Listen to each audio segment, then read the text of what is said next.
We've had lots of discussions about pro rep. With that said, we still need to know what's going on, and I decided that we should have in someone to chat on the pro rep side. And I got Jim Cookin and Geoff Battersby, who are for proportional representation.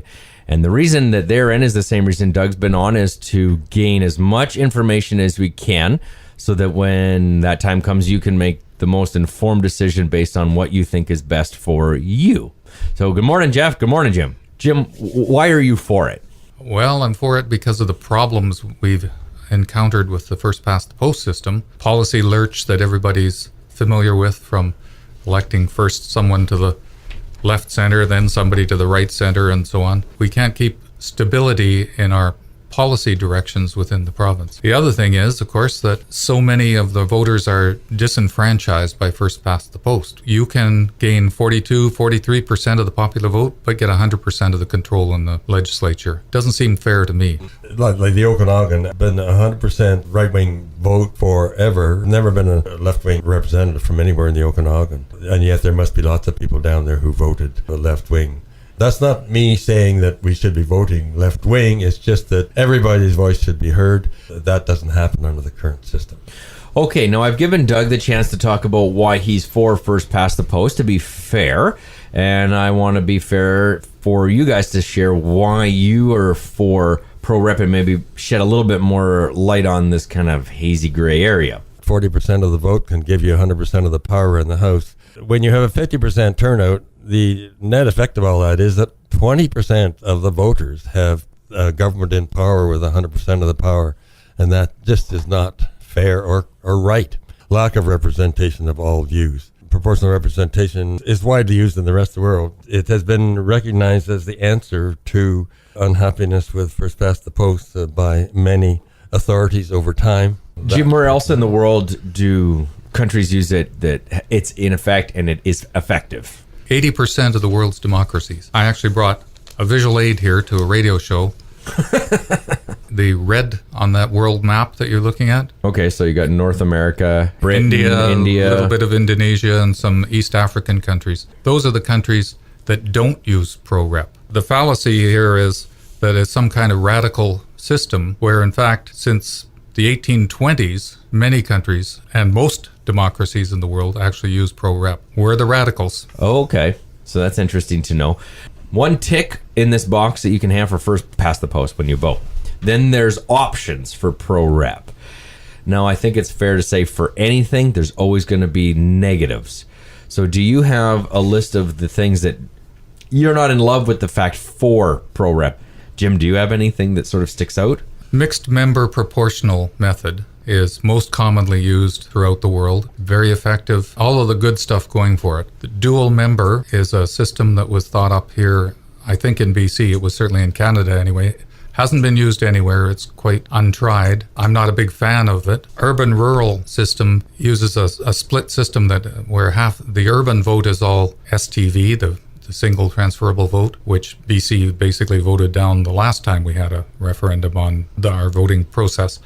The mixed member proportional is the way to go. It's the simplest, the most straightforward, gives the best representation. Now, Geoff, do you have any concerns that we become part of a larger section through the Kootenays and possibly all of the Okanagan where our voices gets lost into the shuffle of the Okanagan, where as of right now, whether it's Doug or previously Norm or whoever it may be in the future, we can contact our local MLA who represents our specific riding, which maybe could be that we get a few more things done because we have that local contact. Indeed, the size of the ridings may be somewhat enlarged. Every riding will have a specific member elected that will represent the interests of that riding. Could they be appointed and live anywhere else? No, there will be no appointees. No. Okay. The system will be very clear about how to deal with getting the proportionality once the election has happened. Okay, because that's been thrown out quite a bit, yes, that your representative could be living in Surrey. That's 100% wrong. Okay. In fact, the way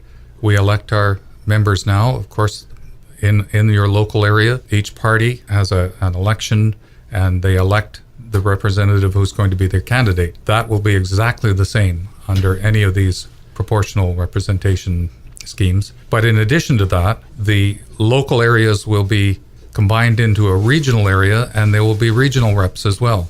So for instance, under mixed member proportional, we would have not only an MLA who is our local MLA who was voted on by the local constituency, etc. We will also have a member from the opposition, whoever that might be, in our regional. And we'll have probably 3 or 4 representatives for this region. So to me, that's far better representation than the single MLA that we have now that may or may not be in government. Jim, let's talk a little bit about fear tactics.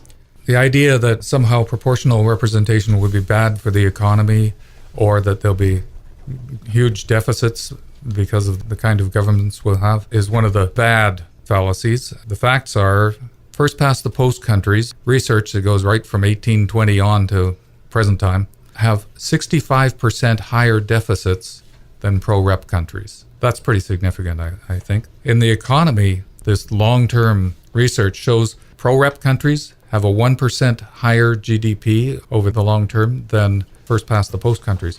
1% is pretty significant when you consider usual GDP growth is somewhere around 3%.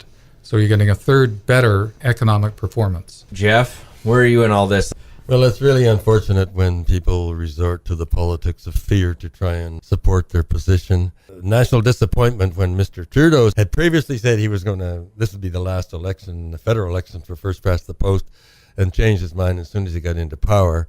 And this is just another thing that's reflective of what's wrong with first past the post.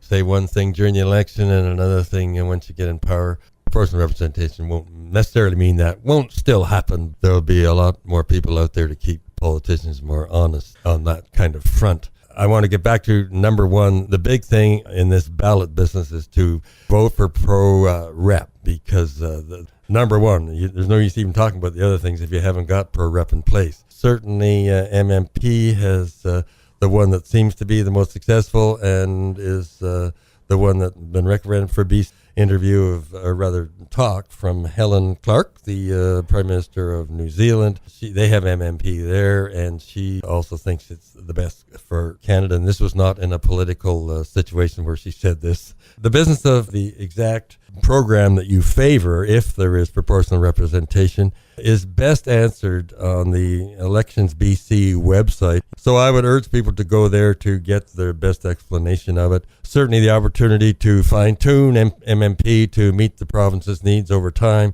or the people's needs over the time, seems to be the best way to go at this point. Okay.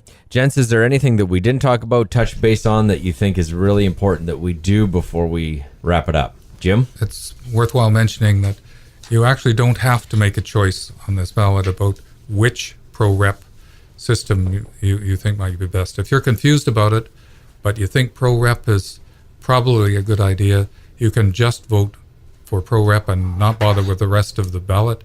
That will not invalidate your ballot. Okay. Well, thanks guys for coming in and sharing your swing of things.